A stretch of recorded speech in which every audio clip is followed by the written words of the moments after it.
I'm often asked by my students and by some of my clients if there's anything that they can do or show their clients to help them maintain the benefit of the neck and shoulder work they've learned in the class or experienced on my bodywork table. And in fact, there is. I have a set of 3 really good stretches for you, and I'm going to show those to you now.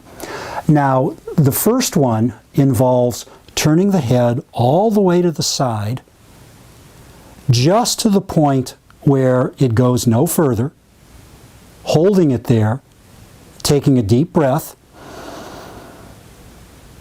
and on the exhale, turning the head just a little further, not much.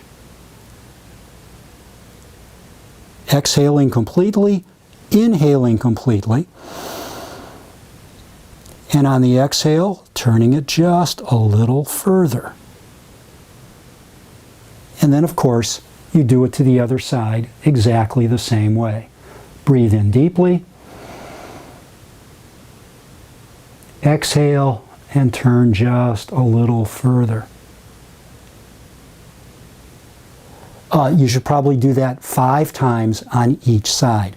Now, at the end of your range of motion, there'll be a little bit of pain. That's fine. If it's a lot of pain, you should back off. It's a wonderful stretch, but it largely stretches the larger muscles of that area. Trapezius, certainly levator scapula. You'll get some scalene stretch, especially posterior scalene. It's the first of 3. Clients, after they do that, often will notice a difference in their range and ease of motion. The next set of stretches occur solely in the sagittal plane. They involve 2 different stretches. The first one, stick your chin out, crane your head as far forward as you can, lift it up all the way, and essentially let it hang over your back, like so. And then we employ the same principle of breathing and allowing the stretch to happen naturally.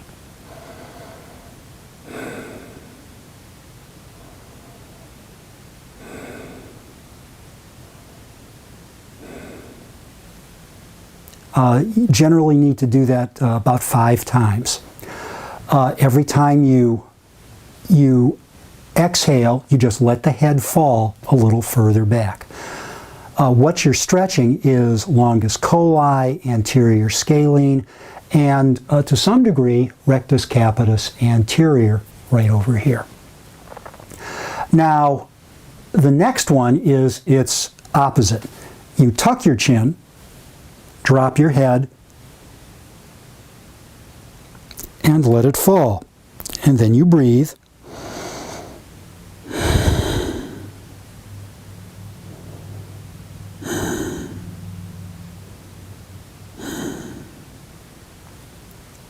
And you let your head fall with each exhale.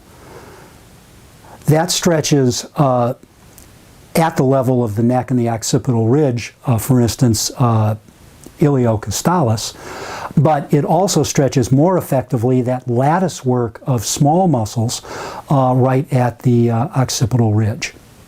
Now, the third of these stretches is the intertransversarii stroke. Now, I'm sure many of you don't even remember what the intertransversarii muscle is, or where it is, or what it does. It's one of those things you may have learned in massage school, and it's long gone because there was no way to address it. Well, this is a way to address it. The intertransversarii muscle, let's assume that this represents the left transverse processes of your cervical spine. The intertransversarii muscles are located right here, just inside the tips of the ends of the transverse process.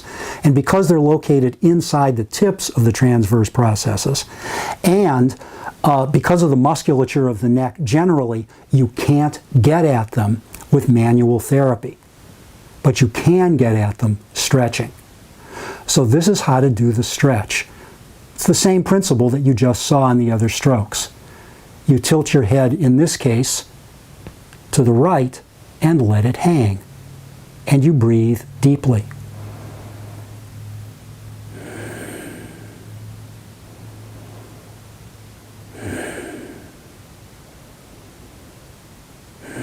And as you do, you'll feel these intertransversari muscles stretching. Generally, you need to do it a minimum of 5 times to get the good result. Now, I also want to give you a caveat here. Many of you are going to think more is better. So what you're going to want to do is you're going to want to go like this and pull it over. And in fact, there is a yoga pose just like this. The trouble with this stretch is it stretches the big muscles on the side of the neck. It stretches levator scapula. It stretches, to some degree, trapezius. But it doesn't stretch the intertransversari muscles because they're not engaged in this stretch. So don't do that. Do this instead and let the muscles open as your head falls to the side. If you do all these 3 strokes, try it for yourself, see how you like it, and then give it to your clients. I think you're going to get a wonderful result, a result that lasts, especially if they keep doing it. And you'll also find that it's a wonderful complement to the neck and shoulder work that you learn in the myofascial release massage.